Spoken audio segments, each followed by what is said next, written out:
যেই সাহস বাড়ানোর কারণে তোমাকে বাংলাদেশ থেকে সাহসী যোদ্ধারা বাংলাদেশ থেকে তোমাকে ভারতে বিতাড়িত করে দিয়েছে। আবার বললেন তুমি জুলুম করছো এই দেশের তাওহীদি জনতার উপরে, এমন দিন আসবে যেই দিন ইন্দুরের গর্তও খুঁজে পাবে না পালানোর জন্য।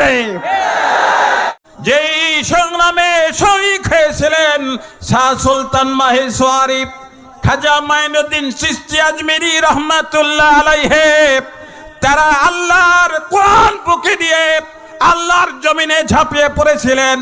আমরা তাদের উত্তর শুনি, আমরাও নারায়ে তাকবীর আল্লাহু আকবার দিয়ে এই ময়দানে আমরা ঝাঁপিয়ে পড়তে চাই। যারা যারা রাজি আছেন আবার দুই হাত তুলে আল্লাহু আকবার বলি। আল্লাহু আকবার।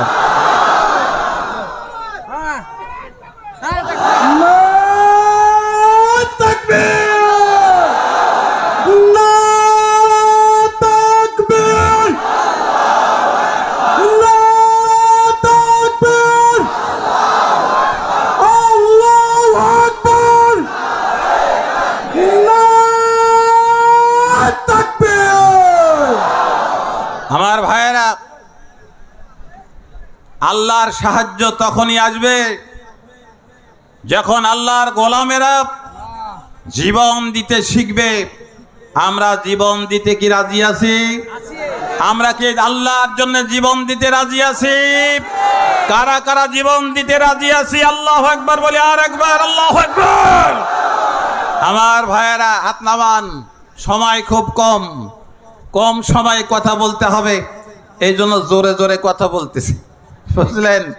আমার ভাইয়েরা, আমার হাতে যেটা দেখছেন এটার নাম কি? আরো জোরে বলতে হবে, এটার নাম কি? এটা কার কালাম? আরো জোরে বলেন, এটা কার কালাম? এটা আমার জীবনের চাইতেও আমরা বেশি ভালোবাসি, মহব্বত করি। জোরে বলেন কথা ঠিক কিনা?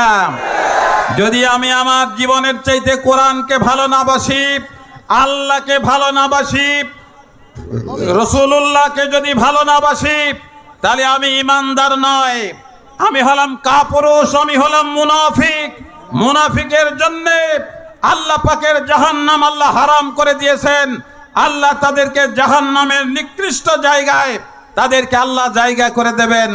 আমরা কি মুনাফিকদের দরজায় এবং তাদের এই তালিকার মধ্যে আমাদের নাম যাক, এটা কি আমরা চাই? আরো জোরে বলতে হবে বামের ভাইয়েরা, আমতলার ভাইয়েরা, জোরে বলেন, আমরা কি মুনাফিকের তালিকা আমাদের নাম চাই? আমরা চাই না। আমাদের নাম বিশ্ব নবীর উম্মতদের তালিকায়, সাহাবায়ে কেরামের তালিকায়, তাবিনদের তালিকায়, মুফাসসির, মুহাদ্দিস, ফুকাহা, আইম্মায়ে মুজতাহিদিন, খোলাফায়ে রাশিদিন, তাদের তালিকার মধ্যে আমাদের নাম থাকুক। কিয়ামতের ময়দানে আমরা বিশ্ব নবীর কাতারে কাতারবদ্ধ হয়ে নারায়ে তাকবীর আল্লাহু আকবার দিয়ে আল্লাহর জান্নাতে পৌঁছে যেতে চাই। আমার ভাইয়েরা, আল্লাহ পাক রব্বুল আলামিনের হাবিব বলেছেন তিন শ্রেণীর মানুষকে আল্লাহ তাআলা নবী এবং রাসূলদের সঙ্গে জান্নাতে দেওয়া হবে। কয় শ্রেণীর মানুষ? জোরে বলেন কয়? তিন শ্রেণীর মানুষকে আল্লাহ নবী রাসূলদের সঙ্গে জান্নাত দেবেন। তার পয়লা নম্বর হলো সিদ্দিকিন। তার পয়লা নম্বর কি? সিদ্দিকিন, যারা আল্লাহকে আল্লাহ বলে স্বীকার করার পরে, বিশ্ব নবীকে নবী স্বীকার করার পরে সত্যকে আঁকড়ে ধরেছিল এবং জীবনে তারা কোনোদিন মিথ্যার আশ্রয় নেয় নাই, মিথ্যা কথা বলে নাই। এই শ্রেণীর মানুষকে আল্লাহ তাআলা কিয়ামতের ময়দানে নবী এবং রাসূলদের সঙ্গে আল্লাহ তাআলা জান্নাত দিয়ে দেবেন। আল্লাহু আকবার বললেন না? সুবহানাল্লাহ বলেন। জোরে বলেন সুবহানাল্লাহ। আর জোরে বলেন সুবহানাল্লাহ। আমার ভাইয়েরা, নবী এবং রাসূলদের সঙ্গে আমরা জান্নাতে যেতে চাই, কারণ আমাদের এত কষ্ট শিকার, আমাদের জেল খাটা, বাঁশের ঝোলে লুকিয়ে থাকা, জোক দিয়ে শরীরে রক্ত খাওয়ানো, খায়ে না খেয়ে থাকা, জেলখানার প্রকোষ্ঠের মধ্যে ধুকে ধুকে মরার অবস্থা আমাদের যাদের হয়েছিল, আমরা বুঝতে পারি জেলখানায় থাকা কত কষ্ট। আমি চেয়ারম্যান থাকাকালেই 2 বার জেলখানায় গিয়েছি, 2 বার জেলখানায় গিয়েছি। আমাকে একবার 4 মাস 10 দিন রেখেছিল ওরা। এরপরে 17 সালে কি 18 সালে 17ই ডিসেম্বর উপজেলা পরিষদ থেকে আমাকে তুলে নিয়ে যাওয়া হয়, অন্যায়ভাবে তুলে নেওয়া হয়। এবং তুলে নিয়ে যাওয়ার পরে অত্যন্ত অপমানজনক অবস্থানে রাখা হয়েছিল। আমার পরিবার চিন্তিত ছিল এবং তারা কোনো খোঁজ দেয় নাই যে আমাকে তারা তুলে নিয়ে আসছে কিনা। বলে আমরা তুলে নিয়ে আসি নাই। বলুন তো দেখি, আমার মা যদি 10 বছর বেঁচে থাকে, তার আয়ু কমে 10 দিনে চলে আসবে, কথা ঠিক কিনা বলুন? আমি আবার বাবার মৃত্যুর সময় এই কথা বলেছিলাম জানাজায় দাঁড়িয়ে, যে আমার বাবাদেরকে আমরাই হত্যা করেছি। এই শেখ হাসিনার সরকার আমার বাবাদেরকে হত্যা করেছে, কারণ আমার বাবা তখন লাঠি ভর দিয়ে চলে। আমি তখন আদালতে আমাকে নিয়ে আসা হলো, এক হাতে হ্যান্ডকাপ লাগানো, মাজায় দড়ি বাঁধা। আমি বিংয়ে উপজেলা চেয়ারম্যান, আমাকে দড়ি দিয়ে বাঁধে নিয়ে আসা হলো। আমি তাকিয়ে দেখলাম আমার বাবার চোখ দিয়ে দরদর করে পানি পড়ছে। প্রিয় ভাই সাহেব, আমাদের বাবা এবং মাদের কষ্ট, অনেক বাবা এবং মায়েরা সন্তানের জন্যে আক্ষেপ করে করে তারা এই দুনিয়া থেকে বিদায় গ্রহণ করেছে। ভাইয়ের আমার, এই জন্য আল্লাহ বলেন, বাবা চলে গেল, মা চলে গেল, সব যখন চলে গেল, তাহলে আর দুনিয়ায় শুধু আরামের দরকার কি? আরামের ঘুম হারাম করে, সব আরামকে হারাম করে আল্লাহকে পাওয়ার জন্যে, আল্লাহর জন্য লড়াই করা লাগবে। এই লড়াই করার জন্য যারা প্রস্তুত থাকবে, আল্লাহ পাক রব্বুল আলামিন বলেন, আমি শুধু তাদের কি আমার জান্নাতুল ফেরদাউসের মেহমান বানিয়ে দেব। আমার ভাইয়েরা, আল্লাহ পাক রব্বুল আলামিন বলেন, হুয়াজতাবাকুম, তোমাদেরকে আমি বাছাই করেছি।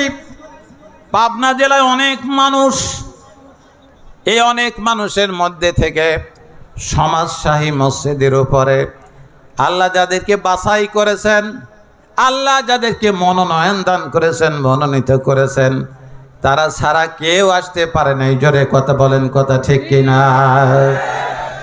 আমার ভাইয়েরা, আল্লাহ বলেন, জান্নাতে যাওয়ার জন্যে, জাহান্নাম থেকে মুক্তি পাওয়ার জন্যে আমি যাদেরকে বাছাই করেছি, হুয়াজতাবাকুম, আমি যাদেরকে বাছাই করেছি, ওই শ্রেণীর মানুষেরা তারা মৃত্যুকে পরোয়া করবে না, তাদের ধন সম্পত্তির চিন্তা করবে না, চাকরি বাকরির চিন্তা করবে না, তারা নিজেদের সংসারের চিন্তা করবে না, বাবা মা সন্তান সন্ততির মহব্বত এটাও চিন্তা করবে না। সাহাবায়ে কেরাম রাদিয়াল্লাহু তাআলা আনহুম আজমাইন, তারা যেমন জীবন দিয়ে গেলেন, এই জীবন দিয়ে যেমন তারা ইসলাম প্রতিষ্ঠা করলেন দুনিয়ায়। আমরা যারা আজকে শাহী মসজিদের সামনে, আমরা যারা উপবিষ্ট, আমাদের সবাইকে সিদ্ধান্ত নেওয়া লাগবে, সাহাবায়ে কেরাম যদি পারে, আমরা কেন পারবো না? পারবেন আপনারা? কারা কারা পারবেন? 2 হাত উঁচু করে আল্লাহু আকবার বলেন। আল্লাহু আকবার। আল্লাহ কবুল করেন, সকলে বলেন আমিন। আল্লাহ বলছেন, হুয়াজতাবাকুম, আমি তোমাদেরকে বাছাই করেছি, আমি তোমাদেরকে বাছাই করেছি। এই বাছাইয়ের মধ্যেই যেন আমরা থাকি, এই বাছাই থেকে যেন আমরা বাদ না পড়ি। জোরে বলেন, কথা ঠিক কিনা? আল্লাহ যেন আমাদেরকে বাদ না দেন, আল্লাহ যেন আমাদেরকে এই বাছাই করা দলের মধ্যেই রাখেন, যাতে কিয়ামতের ময়দানে আল্লাহ যখন আমাদেরকে ডাক দেবেন, আমরা তো বুক ফুলে বিশ্ব নবীর নেতৃত্বে সাহাবায়ে কেরামের কাতারে আমরা যদি তখন যেন নারায়ে তাকবীর আল্লাহু আকবার দিতে দিতে আল্লাহর জান্নাত পর্যন্ত পৌঁছে যেতে পারি। প্রিয় ভাই সাহেব, আল্লাহ আমাদের সকলকে জান্নাত তো নসিব করেন, সকলে বলেন আমিন। আরো জোরে বলেন আল্লাহুম্মা আমিন। ডানের ভাইয়েরা বলে নাই, ডানের ভাইয়েরা জোরে বলেন আল্লাহুম্মা আমিন। এই তো এবার জোরে বলছে, এবার জোরে বলছে ডানের ভাইয়েরা। আমার ভাইয়েরা, আল্লাহ পাক রব্বুল আলামিন বলেন ওয়ামা জাআলা আলাইকুম ফিদ-দীন মিন হারাজ। আল্লাহ পাক রব্বুল আলামিন ইসলামের মধ্যে কোনো বক্রতা রাখেন নাই, কোনো বাঁকা তারা নাই। ইসলাম হচ্ছে সিরাতুল মুস্তাকিম, ইসলাম হচ্ছে সোজা পথ, এখানে বাঁকা পথের কোনো স্থান নাই। আল্লাহ কোরআনে কারিমের মধ্যে এটাকে সিরাতুল মুস্তাকিম বলেছেন। এই জন্য নামাজের মধ্যে সব রাকাতের মধ্যে আমরা সূরা ফাতিহা পড়ি। এই সূরা ফাতিহার মধ্যে আমরা আল্লাহর দরবারে চোখের পানি ফেলে ফেলে কাঁদি আর বলি ইহদিনাস সিরাতাল মুস্তাকিম সিরাতাল্লাযীনা আন'আমতা আলাইহিম গায়রিল মাগযুবি আলাইহিম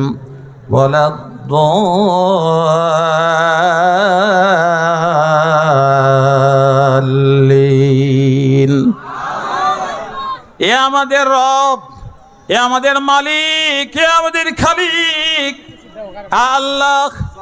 আপনি আমাদেরকে সঠিক পথে চালান, সিরাতুল মুস্তাকিমে চালান, যেই পথে নবীগণ আম্বিয়ায়ে কেরাম আলাইহিমুস সালাম, যেই পথে সাহাবায়ে কেরাম রিদওয়ানুল্লাহ তাআলা আনহুম আজমাইন, যেই পথে সাহাবায়ে কেরাম তাবেঈন তাবে তাবেঈন সালফে সালেহিন আইম্মায়ে মুস্তাহিদিন খোলাফায়ে রাশেদিন, তারা যেই পথে চলেছেন আমাদেরকেও সেই পথে চালাবেন আল্লাহ। আমরা যেন ভয় না পাই, আমরা যেন জগদ্দল পাথর আমাদের প্রতি যদি চাপিয়ে দেওয়া হয়, অত্যাচারী স্টিম রোলার যদি চাপিয়ে দেওয়া হয়, তাও যেন আমি এখান থেকে সরে না যাই, এই দিন থেকে সরে না যাই, আমি যেন পালায়া না যাই।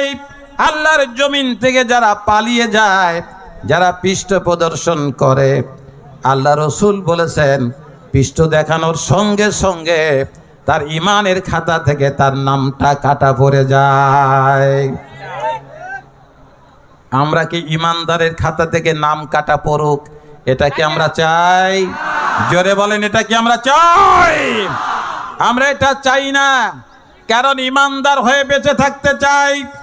কারণ ইমানদারদের ব্যাপারে আল্লাহ পাক রব্বুল আলামিন বলেন ইন্নাল্লাযীনা আমানু ওয়া আমিলুস সালিহাতি লাহুম জান্নাতুন তাজরি মিন তাহতিহাল আনহার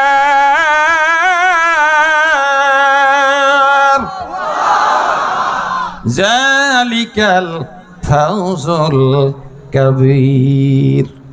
আল্লাহ বলেন ইমানদারদের এত দাম, যারা ইমানদার, যারা ইমানওয়ালা আর যারা নেক আমল করে, আল্লাহ পাক রব্বুল আলামিন বললেন তাদের জন্য রয়েছে জান্নাত। জোরে চিৎকার দিয়ে বলেন আল্লাহু আকবার। হয় নাই, আরো জোরে বলেন আল্লাহু আকবার। আল্লাহ বলেন তাদের জন্য রয়েছে জান্নাতুল ফেরদাউস। আল্লাহ বলেন এটা হলো সবচাইতে বড় বিজয়। জমি টাকা পয়সা অর্জন করা বিজয় নয়, জজ ব্যারিস্টার হওয়া বিজয় নয়, ম্যাজিস্ট্রেট হওয়া বিচার নয়, বিজয় নয়, MA পাস করা বিজয় নয়, আমেরিকায় যাওয়া বিজয় নয়। বিজয় হচ্ছে ওইটাই যেই মানুষগুলি ইমানের উপর অটল থাকতে পারে আর ইমানের সঙ্গে সঙ্গে নেক আমল করতে পারে। রাত যখন গভীর হয় তখন তাহাজ্জুদের নামাজে বসে পড়তে হয়। জেলখানায় একটা সুবিধা আছে, সেটা হলো যার কাঁদা কোনোদিন আসে না সেও কাঁদে, ঠিক কিনা বলেন? যে কোনোদিন নামাজ পড়ে নাই সেও নামাজ পড়ে, আর যারা নামাজ পড়েছে তারা তাহাজ্জুদ সহ পড়ে। ঠিক কিনা বলেন? অনেক একটা ভালো জায়গা, একবারে খারাপও বলা যায় না, নাকি বলেন? এজন্য শেখ হাসিনাকে আমরা স্যালুট জানাই। তুমি একটা কাম করিসাও, সেটা হলো বাংলাদেশের তৌহিদি জনতার সাহস বাড়িয়ে দিয়েছো তুমি। ঠিক কিনা বলেন? যেই সাহস বাড়ানোর কারণে তোমাকে বাংলাদেশ থেকে, এই সাহসী যোদ্ধারা বাংলাদেশ থেকে তোমাকে ভারতে বিতাড়িত করে দিয়েছে। কোরআনের পাখি বলেছিলেন, আমরা যদি মৌলবাদী হই, আমরা গোড়াবাদী, আর তোমরা হলো আগাবাদী। তোমরা কি? আগাবাদী। আর যদি বেশি লাফালাফি করো, তাহলে 12 কোটি মানুষ এমন ঝাঁকি দেবে গাছে, দিল্লিতে মামু গিয়ে বাড়ি গিয়ে পৌঁছব, বাংলাদেশে তোমার জায়গা হবে না। ঠিক কিনা বলেন? বাস্তবে হয়েছে তো? জোরে বলেন, বাস্তবে হয়েছে তো? আবার বললেন, তুমি জুলুম করছো এই দেশের তৌহিদি জনতার উপরে। এমন দিন আসবে যেই দিন ইন্দুরের গর্তও খুঁজে পাবে না পালানোর জন্য। জোরে বলেন, ঠিক কিনা? সত্যি ইন্দুরের গর্ত পায় নাই। সেনাবাহিনী প্রধান বললেন, ম্যাডাম সময় মাত্র 45 মিনিট। কয় মিনিট? জোরে বলেন না, কয় মিনিট? 45 মিনিট। বলে তারপরে হাত এক জায়গায়, পাও এক জায়গায়। ঠিক কিনা বলেন? বলে না, তাড়াতাড়ি কলম দাও। কি কথা বোঝেননি আমার? বলে তাড়াতাড়ি কলম দাও, আমি আর এদেশে থাকবো না, কারণ এদেশের মানুষ খুব দুষ্ট হয়ে গেছে। ঠিক কিনা বলেন? আমাদের নাতিপুতির চোটেই যদি এই অবস্থা হয়, দাদারও তো এখনো নামেই নাই। জোরে বলেন কত ঠিক কিনা? দাদারা যদি নামে, বাবারা যদি নামে, তাহলে যারা তাদের দোসর বাংলাদেশে এখনো চক্রান্ত করে, বাংলাদেশের 10টা জেলাকে যারা পানি দিয়ে ডুবিয়ে দেয়, এই ষড়যন্ত্র যারা করে, আমরা তাদের দাঁত ভাঙা জবাব দেব ইনশাআল্লাহ।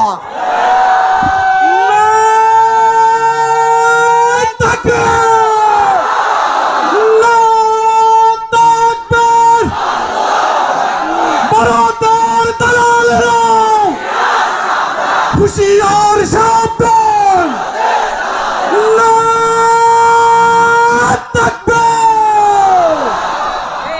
আমার ভাইয়েরা, ওরা আমাদের বোঝাতে চায় আমি বাংলাদেশ থেকে সরে আসলে কি হবে, আমি এখনো তোমাদের চাইতে শক্তিশালী। এই জন্য রাতের বেলায় পানি দিয়ে আমাদের 10টা জেলা ডুবিয়ে দিয়েছে। দেয় নাই? জোরে বলেন, দেয় নাই? ব্যাখ্যা দেওয়ার চেষ্টা করছে, আমরা পানি ছাড়ি নাই। চোর যখন ধরা পড়ে মাছির নিচে, তখন বাচ্চারা এসে চোরের হাত চেপে ধরে, চোর। তখন চোর বলে, আমি কলা খাই নাই। তাই বলে না? বলে আমি কলা খাই নাই। এখন বলছে আমরা ছাড়ি নাই। রাতে বাঁধ ভেঙে বাংলাদেশে পানি ঢুকে পড়েছে।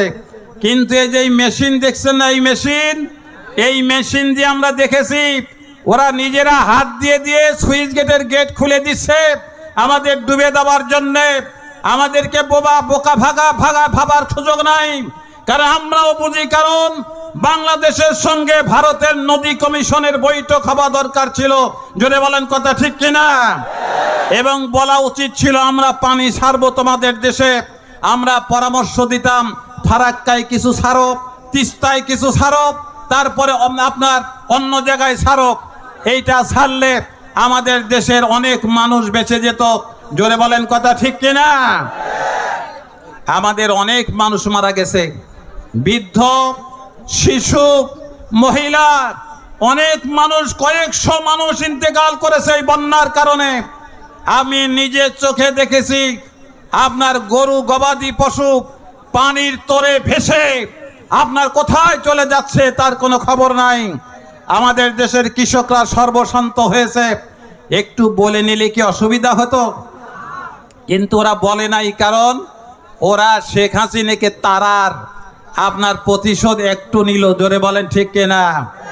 যত প্রতিশোধই নাও নরেন্দ্র মোদী বাবু, আমাদের ভিতরে যতক্ষণ পর্যন্ত ঈমান আছে, এই ঈমানের নূরের তাজাল্লিতে তোমার ভারতবর্ষ পুড়ে যেতে পারে, তোমার কপালও পুড়ে যেতে পারে। আমার ভাইয়েরা, কপাল পুড়তে কি বেশি সময় লাগে? কয় মিনিট বললাম?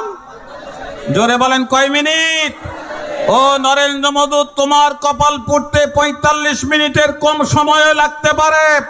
এখনো আমরা বাংলাদেশের মুসলমানেরা তোমাদেরকে সতর্ক করে দিতে চাই, যদি আমাদেরকে পানি দিয়ে তোমরা ডুবাতে চাও, আমার আল্লাহ তোমাদেরকে ডুবানোর জন্য তার সেনাবাহিনী রেডি আছে। জোরে বলেন, কথা ঠিক কিনা? আমার ভাইয়েরা, আল্লাহ যদি ডুবাইয়া দেন, নূহ আলাইহিস সালামের জাতিকে যেমন ডুবিয়েছিলেন, নরেন্দ্র মোদীকেও ডুবাই দিতে পারেন। জোরে বলেন ঠিক কিনা? যে আল্লাহ এটা পারেন, সে আল্লাহ তো এখনো বেঁচে আছেন নাকি বলেন? আমরা আল্লাহর কাছে বলে দিলাম, আল্লাহ ওরা যদি বাড়াবাড়ি করে, তাহলে তুমি নূহের আলাইহিস সালামের জাতিকে যেমন তুমি শাস্তি দিয়েছিলে পানি দিয়ে, তেমনি তাদেরকেও তুমি পানি দিয়ে শাস্তি দিয়ে দেবে। আমরা আল্লাহর কাছে এই দোয়া করলাম। এই দোয়ার সঙ্গে কি আপনারা সকলেই একমত? যারা যারা একমত তারা দুই হাত তুলে আল্লাহু আকবার দেন তো, আরেকবার আল্লাহু আকবার। আল্লাহ কবুল করেন, সকলে বলেন আমিন।